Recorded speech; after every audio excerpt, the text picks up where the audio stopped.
Thanks. That's all my questions. That's it. Any other? Go ahead, Councilor Dell.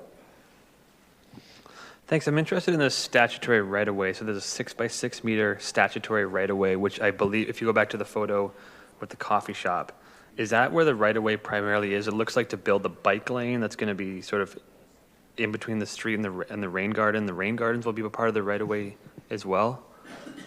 Is that correct? Yeah, through the mayor, that's correct. So the triangle, you would be able to see it in this image. It's for sight lines and also for safety. So around that corner, as we have traffic going back and forth, the bike lanes, also the sidewalks, and then of course traffic with vehicles to provide that sort of cutoff of the corner for safety. Okay, thank you for that, because I've biked through there recently and found it a bit dangerous. So there's no bike lanes there right now, is there? Through the mayor, I don't believe so. All right, and the crosswalk would be new? Through the mayor, yeah. So yeah, sorry, so the bike lanes would be new that the applicant is proposing to build. The crosswalk would also be new that they would build. Okay. Would this connect to any other bike infrastructure, or is it going to be part of a larger plan, or how would this connect to other bike lanes?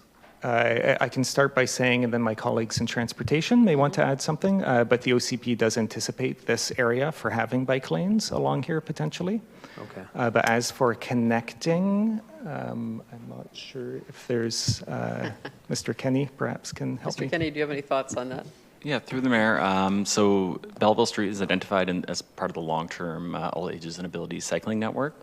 And what we're looking to do is secure cycling facilities as developments come up.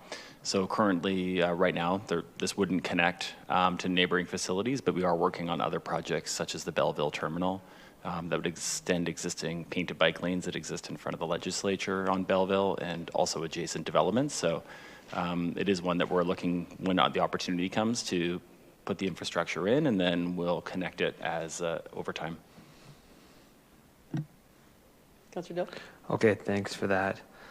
I'm getting confused with the daycare and the size. My understanding is that daycare is a similar size, but it's the calculation of the outdoor space versus the indoor space, and the daycare space hasn't changed. Is that correct at all?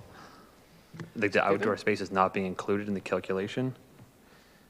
Through the mayor, I believe that what has changed is the commitment from the applicant for what would be secured in the legal agreement.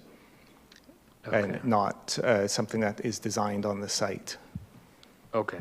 Is that something that could be amended prior to the public hearing, like returning to the previous daycare size? Mr. Bateman? Through the mayor, I guess I'm trying to think through, do you mean from a procedural perspective? Mm-hmm. So I think that council could modify the motion if they wanted to move it forward and add something into the motion about directing staff to work with the applicant to make changes to that. Okay. Does staff have any view? I mean, I'm kind of struggle here on this is a question I'm getting to. Applicant goes out, starts consultation, neighborhood says we want a daycare. That's important to us. So applicant builds a project around a daycare. They go, well, to pay for it, it's going to have a bit more density. The project comes forward and neighborhood says, well, we want the daycare, but we don't want the density to pay for it, or something along those lines. Like, how does staff grapple with that? Because what I understand when this project started, neighborhood made it very clear what they wanted: coffee shop, daycare, public realm. But now some folks, I mean, it looks like 9% are opposed to that. How do you balance those things when the neighborhood expresses a preference for something, but then ultimately doesn't want it at the end? Through the mayor, the main guiding factor for staff with development applications are our policies and regulations. So not to say that the public and the consultation is not important. It is very important. But as far as the staff recommendations to council, that is more based on our policies and regulations. Okay. Let's leave it there for a second. I have some comments and maybe some more questions, but I think I can leave it there for now.